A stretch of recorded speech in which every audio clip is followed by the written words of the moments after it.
Welcome to another episode of 30 Minutes with dailystraits.com. I am your host, June Ramli. Our guest today is David Chiem, the founder of MindChamps, a leading education movement that has taken the world by storm. David's story of going from rags to riches is truly inspiring, and his champion mindset has helped him build a highly successful brand in the competitive Singapore preschool space. MindChamps has now expanded to over 8 countries, and it has caught the attention of best-selling author Joseph A. Micheley, who describes it as a calling, a revolution, and a movement. David's background in the arts and his best-selling books, including Deeper Than the Ocean, The Three Mind Revolution, and Trinity Leadership, have helped him become a highly sought-after speaker and leader in the education industry. Join us as we learn more about David's incredible journey and the MindChamps movement. Thank you for joining us today. How are you, David? I'm very good, June. How are you today?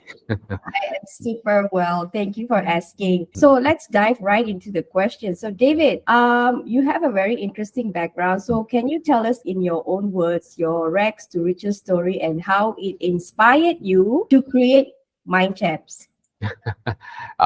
Look, June, I can tell you the part about the rags, but I'm not sure about the riches. We did arrive, I did come to Australia in fact, in 1978 as both refugees from Vietnam.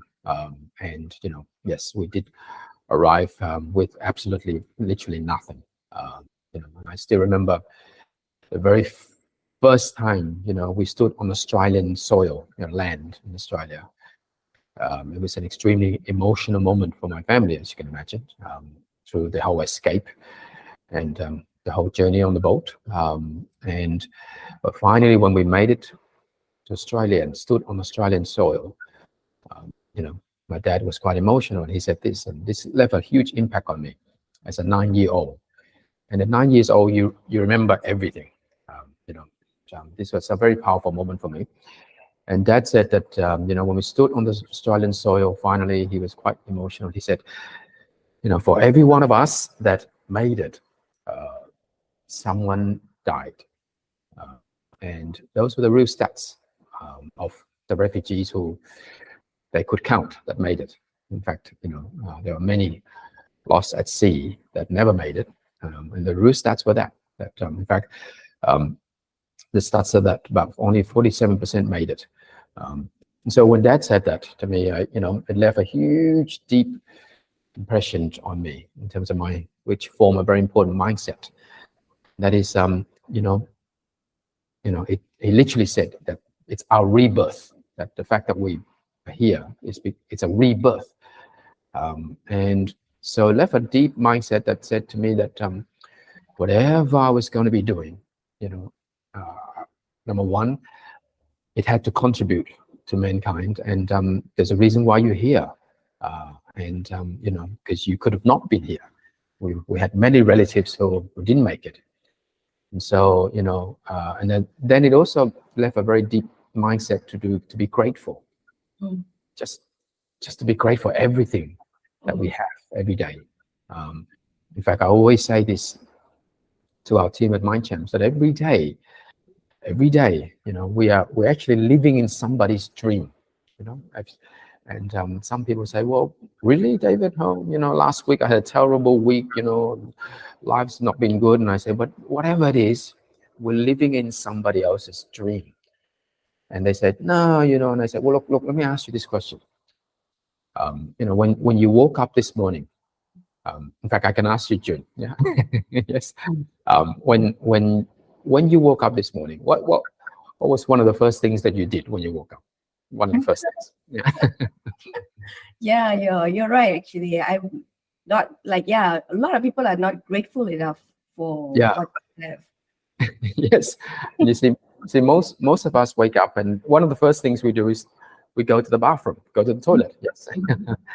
And I always say, well, when you went to the toilet this morning, how did you get there? And I always say, well, I said, they said, what do you mean? I said, well, how did you get to the toilet from the bed to the toilet? How did you get there? And they said, well, I walked there. Ah, you walked there. Ah, you actually just walked to the toilet. I said, well, we have one of our team members at MindChamps. He's an incredible person. But since he was two, his family missed out just one vaccine over 60 years ago, and he got polio. And for the last 60 years, he's been in a wheelchair his whole life. I'm sure that every day his parents would have prayed and wished if their son could just walk to the bathroom on his own, that would be a dream come true. So that mindset of never taking anything for granted kind of left a very, very strong impressions that I've always been grateful for everything that we do. And so much so that when I went to on my first day at school in Sydney in Australia at Cabramatta West Primary School, I remember I didn't speak a word of English, literally, not even hello. And on that day when I started, it was in the middle of winter when we arrived in Australia, so it was freezing cold for us. We've never experienced, even smoke coming out of our mouths and so on. And so I remember being on the first day at school, teacher came in and she asked me, what is your name? I was the only student starting on this day. And she wanted to introduce me to the class. And I just sat there and froze and looked at her. I was so nervous, didn't understand what she was saying. So she started to use sign language. My name, Miss, I still remember her name, Miss Cadogan, you are. I was so nervous, I just sat there and froze. And then this young girl turned and said to me in my language, she pulled my arm, she said, hey, psst, teacher's asking you what's your name, stupid. Yes. And I remember when she said that, I was so nervous, I started crying. And then I thought, wow, just because I don't speak the language doesn't mean I'm stupid. And then in that moment I thought, wow, my dad also said one other thing, and he said that we love you so much, but the only thing we can ever give you is education, and the right education. He said that all the things we give you can be taken away from you just like that. The only thing we can give you that no one can take away is your education. And we came from a place where everything was taken away from us overnight. That's why we escaped. And so, wow. So, when that girl said that word and my dad had left that deep impression that how important it is. So for education, I thought, wow, I'm going to learn. I mean, every day in class, I was constantly hungry to learn. I was just, and every minute I wanted to learn and learn and learn. And if I didn't know something, I would ask. And so, yeah, I mean, that left a very strong impression and imprint in my mind. And I would say to this day, it formed kind of the blueprint, the imprint for who I am, which is why I'm so passionate about education. And what education does, and then I realized that, however, that education for years was focusing, I would say, there's a gap in the story of education globally. And that's why, I started to want to fill in this gap, but it kind of, the roots of all that came back all the way since my first day at school, and, what my dad had always, deeply, imprinted in my mind, that is to be grateful, to be so keen to learn, but at the same time, what education does. And in fact, I share this as a through all my life, of all the things I've ever attained or achieved, or one of the proudest moments was at the end of that year, 1978, in Cabramatta West Primary School. By the end of that year, guess which student topped the class? Yes. David Chiem. Yes. Yeah, and I remember being given the certificate, which I still have. I keep it safely. 1978 for topping that class, and then that's why I still remember my teacher's name. And that was a moment that I wanted to make my parents very proud. And I think that mindset continued throughout my whole life. So much so that even when I went to from there, I went on to work in the theater world. My mind was always about how can I keep on learning and keep on learning. Yeah, so I hope that kind of help. Yeah, very, very beautiful answer, and very a great answer. Okay, so how did you build a successful brand in Singapore? Because and it's also a very in the preschool space. So you're from two different countries, and then why did you like go to Singapore? Like, what was the thinking behind that? And Yes. I also spoke to other business people before. They said starting up in Singapore is not easy, but you managed to go through all the hurdles and you've got a successful brand there. So Mm. give us the whole lowdown, like why you went there and how you did this. Yeah. Well, look, great question. Why Singapore?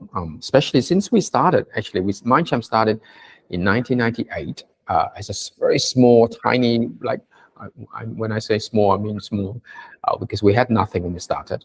Research, team center in Sydney in 98. So people always ask me, why Singapore when you started the research there? And I realized, in fact, in education, globally, we kind of been putting things a bit upside down, first and foremost. And in society, we always been thinking that, oh, university is everything. For example, if I was to ask most people today, what are the top brands of universities around the world? What are the number 1, 2, 3 brands? Your mind is already preoccupied. That space is taken. Sure.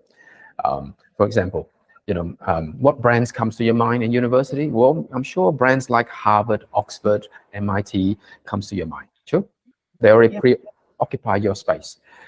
Why? Because society, we've been saying university is everything in education. Well, in fact, we've been putting this upside down in society. What I saw was this is a huge gap, and in 98, when we, looking at this, I thought that, wow, in the 21st century, where AI, ChatGPT 3 and 4 now part of our life, the world is no longer about the what you learn. It's about how you learn, the craft of learning, how you learn, and the mindset of the learner. The what, when we went to school 5 days a week, the what is gone. And in fact, AI can outdo us in the what, and even in thinking. But the mindset of the learner is far more critical. So we should be nurturing mindset, not just what you learn. And so guess what? Research shows that the child's mindset between 0 and 6 is the most critical time. So therefore, if it's about nurturing mindset, you can't just switch on like a tap or switch a person's mindset when they're 19 years old. Why aren't you more creative, confident? Why don't you have what our research shows is the champion mindset? Why don't you have that? Now, this has got to be nurtured from young. And so we realized that when we did this research, to take it to the world, we wanted to test it in one of the most rigorous, and you're right, June, Singapore is, especially in the early childhood education space, it's the most rigorous. And in fact, in terms of the Singapore's ranking in education globally, in the PISA tests every year, globally, Singapore ranks up there, number 1 in top in maths and science, right up there. Why? Because it is one of the most rigorous, highs of standards, and most competitive landscape. And apart from that, if you know, Singapore is a very small country, so therefore, as a brand, if you don't make it, everybody knows immediately. And so why Singapore? I thought, wow, if we're going to tell this story to the world and create a new model of education, I wanted to test it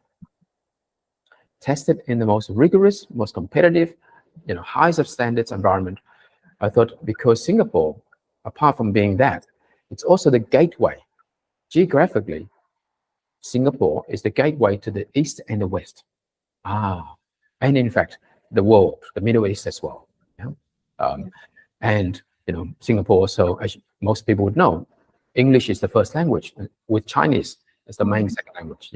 And so it is truly the gateway, and that's why I thought let's really test this in Singapore, because if we can't make it there, then how can we say we're going to create a world movement?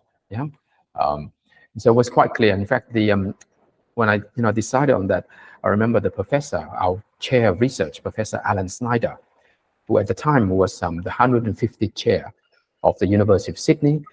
He's a world-renowned neuroscientist, Professor Alan Snyder. And I said to him, let's test this in Singapore. And remember, he said this. He said, David, and especially, he used this concept 2,000 years ago. If you want to test something, you test it in Rome. in Rome. Yes. And he said, Singapore, in the 21st century, especially education, it's Rome. Yes. And so it was very clear. We said, if we're going to prove this model to the world, let's do it in Singapore. And then from there, we would then take it to the world, which is what we're doing now. In this phase, we're now in 8 other countries, and we're actually not just in Australia as well, but we're also now in the US. Yeah. Awesome. Okay. So what makes MindChamp different from other preschool and enrichment centers in the market? So you did mention just now a bit, but what is your unique selling? Like, what is the unique selling point, Yes. Yeah. Well, that's look, first and foremost, when I saw that there was a gap in education globally, okay, and there's a gap within the gap. And the first gap is that education, as you know, since the Industrial Revolution, there was no formal school system until the Industrial Revolution. Yeah, first and foremost. Yeah. And at that time, education was about pouring information into the child's brain. And in fact, only the rich got educated prior to that. And the peasants were just the laborers, before the Industrial Revolution. And in fact, most people were illiterate. They couldn't even read and write. Did you know that back then, society used to think that to read and write, you have to have a certain IQ? But that's not correct. Every child, the brain is amazing. Every child can learn to read and write. You don't have to have a certain IQ. But back then, the peasants were illiterate, couldn't even read and write. And so when the Industrial Revolution came, society changed. And obviously, we said, we need to form a school system so that let's teach them to read and write. And the more facts they have, the more obviously, smarter they would be for society to be competitive. And then that was the 19th century. By the 20th century, there was another major revolution in the world. And that's when we call the information revolution, where computers came. And obviously, the world of, internet. And so suddenly we said, content, drilling the child's information in their brain is no longer enough, because you can put the information in the computer and it's everywhere. So now curriculum around the world said, we need to start thinking curriculum. Not just content, but to nurture thinking. At MindChamps, we thought, wow, 21st century, as I mentioned earlier, in the world of AI, and in our book, The 3-Mind Revolution, we coined this concept that the 21st century is the century of the mind. If the 19th century was the century of the machines, and 20th century was the century of the computers, 21st century is the century of the mind. We need to nurture the mindset, because in the world of AI, AI can already outthink the world's #1 chess player. Now, so when we started, we thought, wow, we need to solve this global problem, this gap, to teach not the what, but the how, not the content, not just even the thinking, but the mindset as well. Okay? And so with that in mind, we actually did empirical studies and research on 3 areas, because we thought, what kind of mindset should we be nurturing in the 21st century? So let's say if a child comes to a preschool today, they're only 2 years old.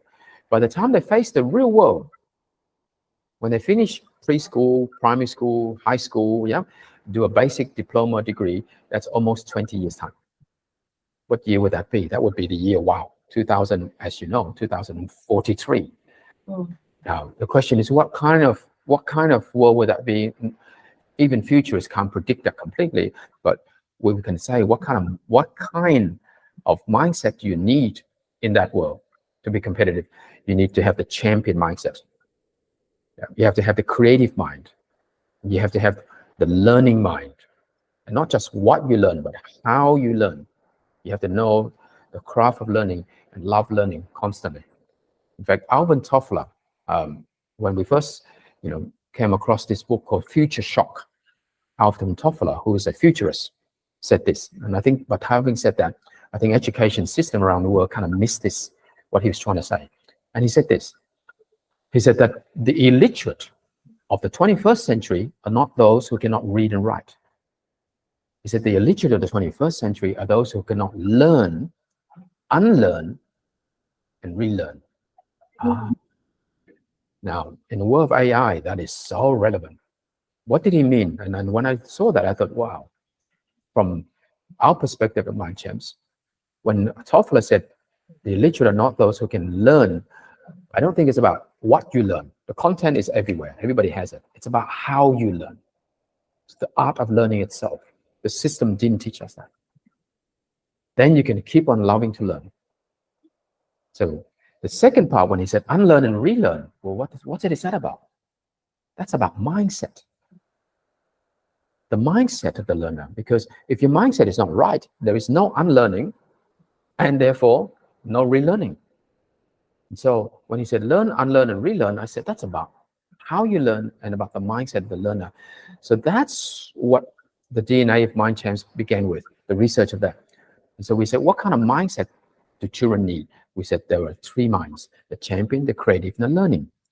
So what separates us from every other, sincerely, I can say this sincerely, in fact, this year, since we started in 98, is our 25th year, Jubilee silver anniversary. Yes, and this has been that long.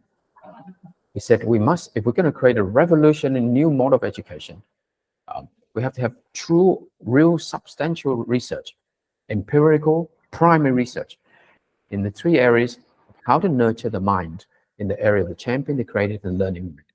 In fact, the champion mindset research was based on Prof. Snyder, Prof. Alan Snyder's research, and that was done during the Sydney Olympics. Yeah, it's part of the Olympic event itself, and it was done again during the Beijing Olympics. So the Sydney Olympics campaign, which Prof. Snyder, chaired and hosted, was called "What Makes Champions?" What makes a champion? And we wanted to study champions from 5 areas: business, politics, arts, sports, and science. What is that ingredient that separates these people who make breakthroughs in these 5 fields in society? So we had people like Mandela, the incredible Mandela, to the people like Branson, to the Ian Thorpes of the world, Olympics people who broke world records, to artistic people who won international prizes in art and Nobel Prize winners. What is it that separates these people who make breakthroughs? And it's not just talking about success, yeah? We're not just talking about society, society success. Oh, you became a lawyer, doctor, and they're successful. No, we weren't interested in that. We were looking at what is that mindset, that ingredient that separates these people who make world breakthroughs. And that was the beginning of the study of the champion mindset.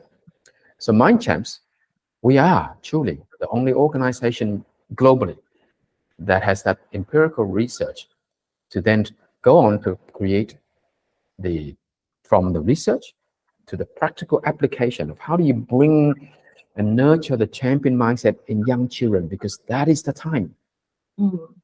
A child's mindset is already formed. Yeah. And so how do you nurture from young and not wait until we become adults and try and switch out? Yeah. So that's what separates us. And then the research of the creative and the learning mind formed what we call the 3 minds. And we actually wrote and penned a book called The 3 Mind Revolution about that. And I suppose years later, that's why you mentioned earlier, Dr. Joseph A. Michelli, who is New York Times #1 and Wall Street Journal best-selling author, and he studied companies like Mercedes-Benz, Ritz-Carlton, Starbucks, Airbnb, and when he got to know about our research and our approach to education, and he investigated us for about 10 years. He then, wanted to write a book, and I was just so blown away when he wanted to write the book about, MindChamps, and he called it the MindChamps way, and held us as an education movement for the 21st century. But the origins of all that came from substantial research, and it's about, as I mentioned, nurturing the child's mindset, not just the content or the thinking. That's a given. Any school, look, today, anybody, any Tom, Dick, and Harry can set up their own early learning center, childcare, preschool, if they want to, anywhere in the world. That's fact. And often when they do that, they would, and here's what most people do when they set up a preschool business. They will put, on their website, they've got great curriculum, because nobody says they've got bad curriculum. Yes. And then they always say that they've got, obviously research, which they kind of like cut and paste from somewhere. But MindChamps, we're very, very big on that. That everything we do, the child's mind during this phase, and we even tell all of our teachers who go through extensive, up to 200 hours of training, regardless of their formal qualifications, we insist on this mandatory training because they have to learn the latest research, how to nurture the child. And so we're very big on making sure that the entire curriculum is based on solid research and training. If you have the research, how can you turn that into practical application? And how can you train the teachers to bring it to life consistently? That's the key. Without that, it's just all research that sits on a shelf. Awesome. Okay, that's a very good explanation. So I just need to ask this question. So how has I think you've already answered this, but I wanted to ask you, what are your plans for your future growth? So you mentioned a lot about AI, ChatGPT. So in the journalism world, like companies like BuzzFeed, they just got rid of their journalists. I read it. They got a bunch of journalists laid off, and they're going to replace them with ChatGPT.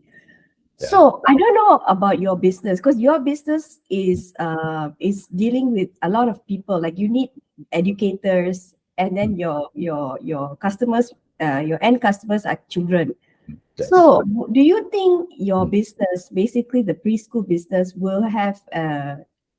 will be impacted by this revolution, this AI revolution that's coming on? Yes. Look, and that's a great question, June, and you're right. In many industries, AI, general AI will disrupt. And in fact, I gave a talk during the pandemic. One of the major banks, I gave a talk at one of their forums, and one of the questions that they asked me was, they said, David, disruption, which is what you're referring to. In this case, it's real. AI disruption. They said, disruption, is it a good or bad word in business? Yes. And I said, well, in fact, it's to me, it's neither good or bad. Disruption, is life. It's part of life. It's neither good or bad. It's life. And if you're an entrepreneur, you need to be prepared, for anything that comes. However, disruption is only not good if you're not prepared. Now, whatever, the pandemic hit the whole world. Every business went through it. Sure. Everybody went through it. Now, those countries that are more prepared than others, the disruption is not as bad. However, disruption is life. So therefore, as entrepreneurs, we need to make sure that we are absolutely not just prepared, but deeply prepared, for all the disruptions that are coming, and that's already here. And AI is just one of them. So within our industry, look, having said that, how do you prepare your team members' readiness for disruption? Well, apart from many strategies that any company can put in place, but really it's about mindset.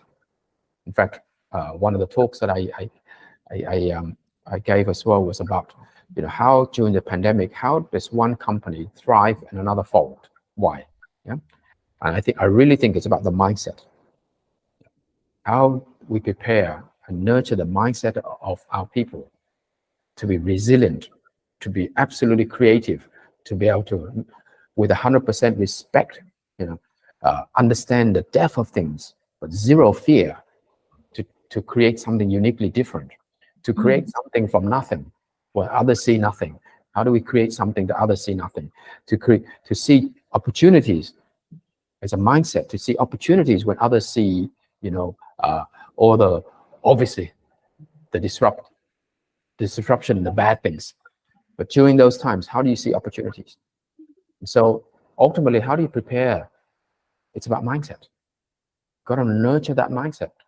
Once we nurture that mindset, no matter what comes, to us in life, especially our children. We can't predict what the year 243 is going to be like. But those who have the champion, the creative, and the mind, the learning mind deeply already nurtured from young, they're resilient, they're confident, they're not, they have that, like I mentioned, 100% respect to understand things deeply. That's another key thing. To respect things, to understand it deeply, so you can go wide. But there are a lot of young people today who want to go wide and just challenge things quickly without understanding the depth. That's a mindset. So at MindChamps, we nurture that. That part of the champion mindset is to nurture the philosophy of 100% respect first.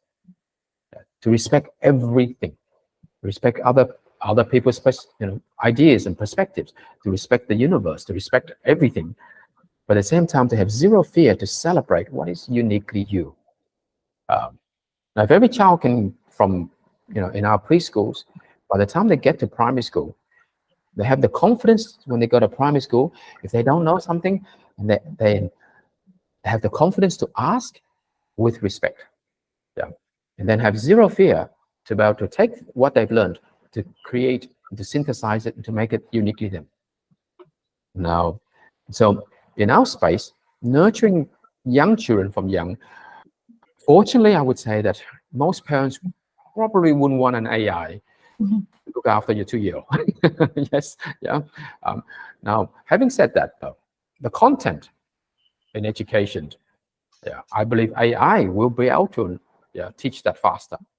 The content, okay, the basic fundamental content and skills.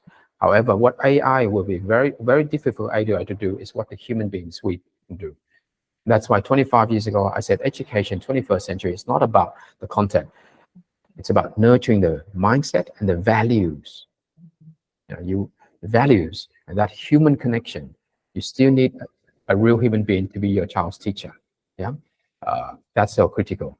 So in our space, I believe that it's still critical to have real human beings to nurture young children.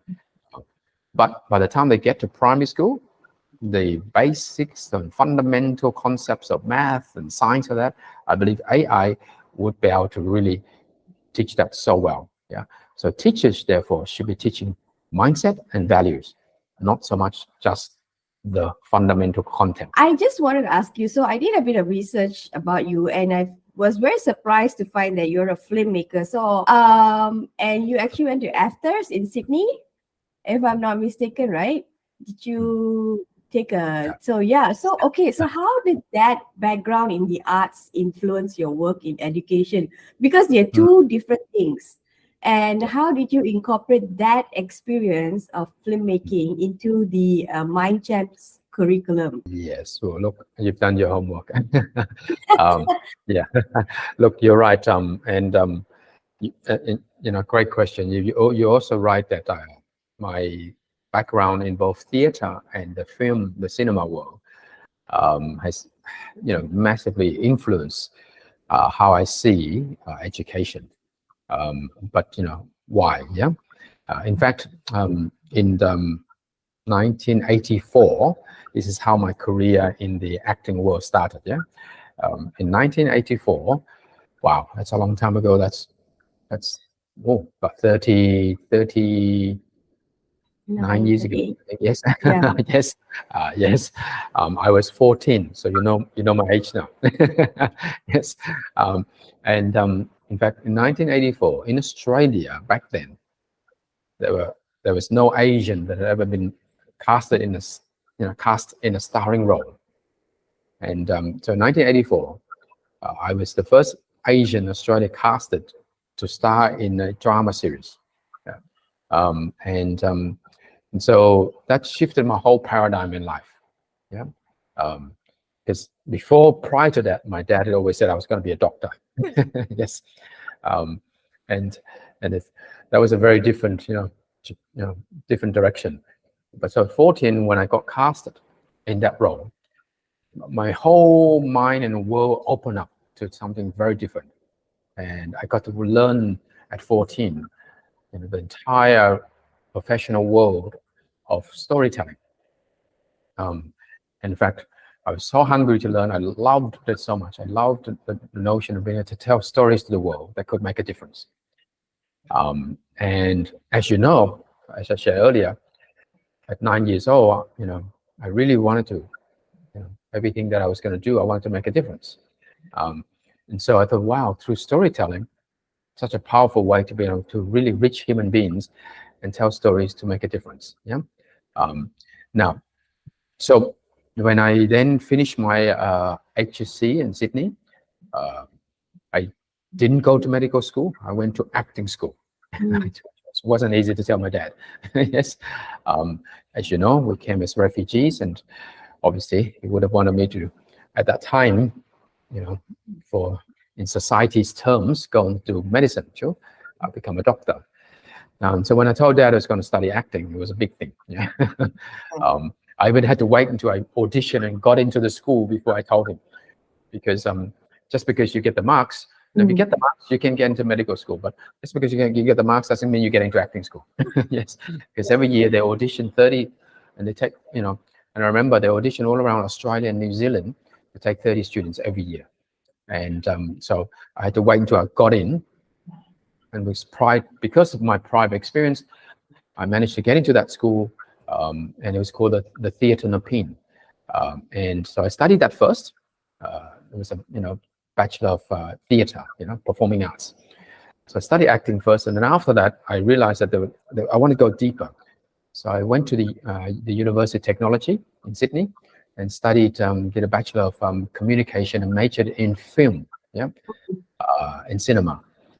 And then after that, you're right, I then went to the Australian Film, Television and Radio School and graduated there in 95. Yeah. So I studied both acting and behind the camera, producing, writing, directing, to understand the craft of filmmaking. Yeah. And in fact, it was in 95 when I was at the film school that I had the epiphany, the intellectual epiphany for wanting to set up and tell the story in education. And in that year, I remember the first day at the film school, the head of the school came in and he said this to us. He said, "Congratulations, you're here because you have talent." And he said, "But now that you're here, park your talent somewhere else. We're not interested in your talent now." And I thought, what's that about? And he said, "Now that you're here to learn the craft." He said, "It's the craft that will lift your talents to heights you never realize." He said, "Talent, there's lots of people with talent. And those who rely on mere talent will eventually max out." He said, "It's the craft." He said, "No one achieves greatness without learning the craft." And I thought, wow, that's the link. That was when I had the intellectual epiphany. I thought, wow, we spend 5 days a week at school. Yeah. If you think about it, in primary school, high school, we spend 5 days a week, every day, 5 days a week at school. We learned what to learn. The system never taught us the craft, the art of learning how to learn. Now, that's why so many children, because I used to contemplate this, why there's so many people who go to 12 years of schooling and fail the very fundamental subjects like maths, and still hate numbers to this very day. And I said, yet maths is exactly the same. You do the same thing, you get the same result. Algebra hasn't changed for the last 50 years. And yet the students who still fail, wow, maybe we got drilled in the what, but we never learned the craft of learning how to. So when the head of the school said that to me at the film school, he left a very big intellectual epiphany for me. That's when I thought, education, there's a gap. This story needs to be told. And in fact, I wanted to tell the story, that story first. At the beginning, I wanted to tell it as a documentary. Yeah. And then when I did deep research into this and interviewed a lot of people from education, like the professors of education, about this, I realized, wow, education has been living in its own silo. That is, in society, why are there gaps? Because sometimes we operate all in silos. And I mean, even within education, for example, do you remember when we were at school studying mathematics? We study, not only is English separate, science separate, maths is separate, art is over there, everything's in silo. We never saw the connections. But even within mathematics, we study maths in silos. You finish one topic, algebra, finish. Move on to the next topic. Whether you understood this topic or not, You just move on to, let's say, geometry. In geometry, you go to trigonometry. But we never saw the relationship. We saw everything in silos. So when I started to research this as a documentary, I think, wow, this story is even deeper. And to solve this problem, I couldn't solve this just by telling one documentary. Even if we make a great documentary, yeah, the world's still not going to change. I thought we need to create the new model of education. And to solve this in the education system globally, we need to create a new model using 4 domains, not just the silo of education. Why? Because when I studied theater and cinema, I realized the tool of engagement is critical. And I thought, wow, education and theater essentially, it's about the same thing. It's about engagement. Yes. But education, when I interviewed a lot of the teachers, they didn't understand and learn the craft of engagement the way that we in the theater and the cinema world had to learn. You can have the best script, best curriculum. Yeah. In the world of theater, it's called the script. In the world of education, it's called the curriculum. You can take Shakespeare's Hamlet. It's a great script, great curriculum. We know that if we give it to one teacher, yeah, the child can either be bored, yes, same script, same curriculum, or give it to another teacher, another director, and they can bring it to life in a way that engages you and you love and you learn so much. And Shakespeare, you realize, was an incredible philosopher that taught us many things about life and humanity. Wow. So that's when I thought, ooh, you can take the same script, different director, totally different outcome. You can take the same curriculum, algebra, different teacher. You can either hate maths or love it, and it's part of your life. That's when I saw the parallel. Oh, and so I thought, but we must bring 2 other worlds to bring this to life. And because I came from the arts, not from the business background or the education background, I thought to tell this story, we better tell this with real substance of latest scientific research. Otherwise, they might think, we're a bit arty-farty. Yes. And so I thought we must back this with the latest research in education, latest research in the second domain, psychology. In society, we thought to educate, we must understand behavior. But then there's another gap. I thought to understand behavior, most teachers that I interviewed didn't know enough about neuroscience. The brain science, what is the latest research show about how the child's brain processes information and forms mindsets? Oh, rather than blaming the child and say, oh, why are you so, disruptive in class? And perhaps that's because they're not engaged. When you think, like, for example, you show children all around the world a movie like Coco. You've seen Coco? Yeah. Amazing, yeah. You show children a movie like Coco, yeah, and the kids are engaged. You don't need to tell, be quiet, sit down, shut up. Why? Because when the human mind is engaged, curiosity is at its optimum. And the high state of learning is curiosity.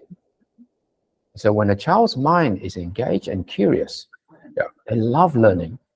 And when we teach them the right method of learning, yeah, the craft of learning, the art of learning, not drill them until they hate it, suddenly they love learning, and their mindset is very different to learning. Their relationship to learning becomes very, very strong. And so I thought, wow, my background in theater and cinema taught me that ultimately you can have the best script if you don't engage, which is what the work of the director does. You can give the same script. You can take the same novel, Lord of the Rings, you give it to a different director, it could be a flop. Yeah, you give it to Peter Jackson, even though it's more than 3 hours, people are engaged. Yes. And so I realized that, wow, there's incredible parallels, but we must back it up with research. Research in psychology, in brain, neuroscience, research in education, but we bring the world of theater, which is the final domain, the 4 as one. So when we train, I mentioned earlier that when we train our teachers, this is why all teachers must go through the MindChamps way of training, yeah, regardless of their formal background and qualifications in teaching. And so this is what makes us uniquely us. And we're actually the only group globally that synthesizes using these 4 domains, yeah. And from that, I was able to bring that together, and then in a way, my learning as a producer in the the movie world helped me a lot. And the first thing I had to realize is, if you want to tell this story to the world, create a new education model. You got to really have the substance of a powerful what's it about script. What's it about script? Your business, what's it about? Yeah. What's the soul of it? What's it about? And then stay focused on telling that story. And then you got to cast the right people. Yes. So that's where leadership, I realized, wow, to build any company, yeah, you've got to learn the craft of leadership.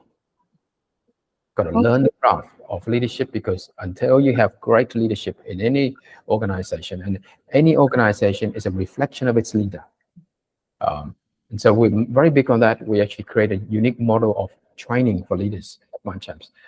And now we actually have a few thousand of us around the world, but it comes back to the fundamental of leadership as an entire team globally. Yeah. Okay. Awesome. Okay, so I am very interested into knowing where you got your first. I know a lot of filmmakers, and they don't make much money, so because it's a hard gig. You either make it or you don't, and some of them you have second jobs, because filmmaking is a very hard business. So you have gone and done that, and gone to Singapore, like a very hard country, to start a business. So can you just tell me, right, where did you get the money? Like, in Singapore, everything is money. And then where did you get your first, money to start the business, basically? Did you get a bank loan, or did your family give you money? What is the backstory on that? Yeah, look, we really did start it with very, very little, almost nothing. Yeah. I mean, and it's interesting you compare it to the movie world, because it's about how can you create a great script. And then suddenly, when you have a great script, you find the right people who's prepared to invest in you. Yeah. And ultimately, what's that script about, and what's the story? And if you have nothing at all, how can you create, obviously, for people to want to invest into it? That's why I come back to the fundamental of that. And so look, when we first started, we really did have nothing. I did a lot of deep research, and that you can do. You can do, and once you have that, you can write your own very, very clear script. And when you have that, and then what we did was, once we had the research, we then wrote some, at the time, pilot programs, some short programs to test it.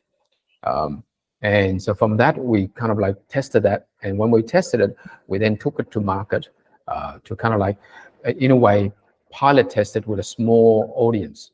Yeah. And at that stage, we were able to generate a little bit of income from testing it with a small audience. And then when that, was successful, suddenly, obviously, you have people who want to invest and support you. Not too dissimilar to, getting a movie up. Yes. And then obviously I was so blessed when I mentioned earlier, Professor Alan Snyder, who had, when we had nothing, and he's like a fellow of the Royal Society. And if you don't know who are in the leagues of the fellow of the Royal Society, Einstein, Newton is in the league of that, the fellow of the Royal Society. And he's made breakthrough for mankind in 3 different fields. In fact, the very fact that we have the internet today, and he won the Marconi Prize for that. Marconi Prize is equivalent to the like the Nobel Prize in telecommunications, and he made breakthroughs in many fields, including telecommunication. So to better have him come and join us, people always say, how did we manage to do that? And I suppose it's similar in the movie world. How do you get the A grade star to want to be part of your story? You got to have a great script. And so when he came on board as a scientist, then the bar was at that level, and we were able to get the best of the best researchers from education, from psychology, from neuroscience to join us, to come together and create something so unique, because suddenly it was no longer just about what we make. It was about telling this story and wanting to change education globally. It became larger than us. And so suddenly it wasn't about the money. It wasn't about, what we can pay people, because the people like Prof. Snyder and all these incredible, scientific world leaders in their field, was not about the money. In fact, they don't believe in the story, that no matter what you pay them, they still won't do it. And so therefore, first and foremost, it was about finding the clarity of that. And so I that was so obviously so clear in the theater and the movie world. So I brought that to the business world, to make sure that we had absolute depth of clarity of research of what we're doing. And then how do we write this script and then cast the right people? And from that, we brought it to Singapore and tested here. But by that stage, we did have solid research.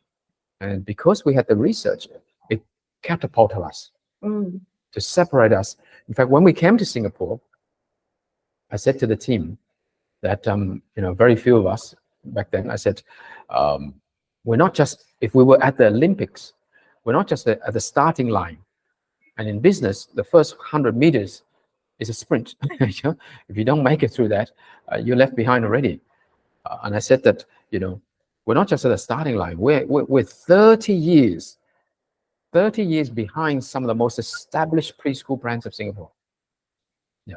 And there are, established brands that have been around for more than 30 years. I said, we're 30 years behind. How are we not just going to catch up? That's one thing. Then overtake and take the number one. It was clear. Take the number one premium preschool space of Singapore, and overtake that and take the number one position, which is what we've done. We actually, in Singapore, we hold 38.5% of the premium range of Singapore preschool market space, and then became the first and the only to be publicly listed on the main board of the Stock Exchange of Singapore. So I would say that some of the fundamental principles that I learned in both theater and cinema, like you said, because the training there is fantastic. And in fact, I studied both theater and cinema for about 7 years. And to this very day, I would say that the core of who we are is about having that clarity, of being able to create a model that can scale by having clarity of that story. Awesome. Okay, so this is going to be the last question. So I wanted to ask you, a lot of companies were very shocked when COVID-19 happened, because it was like something that they never expected. But now most companies, big companies, right, they have a blueprint to refer to if something like that ever happens again. So what did MindChamps do? And what are going to be your next kind of like go-to methods if something like this does recur again, Okay, yes. So what's our preparation if there's another global pandemic? Yes. Look, for us, obviously, to be prepared, as I mentioned, deeply as a mindset that, obviously things will continue to disrupt. How can we continually to be resilient and flexible and, ready to evolve quickly? Obviously, some of the fundamentals which we put in place are the entire system of how to engage, obviously, online. I mean, most companies have done that. But what we also did was we make sure that we created a training to train the teachers. Because, and I said this to the team at the time, I said that, teaching and training online, again, it's a bit like in the theater world, acting on stage, live in the classroom is very different to acting to camera. Yes, there's a different craft. When you're acting to camera, there's a slightly different craft to acting live on stage. So we make sure that all of our teachers got extra training on how to engage on camera. Because obviously the technology is there and everybody has the same technology, but whether you engage or not, that's a different space. Sure. So therefore, we were very big on preparing the mindset and the training of all of our team to be able to maximize and the technology in a way that where engagement is more critical.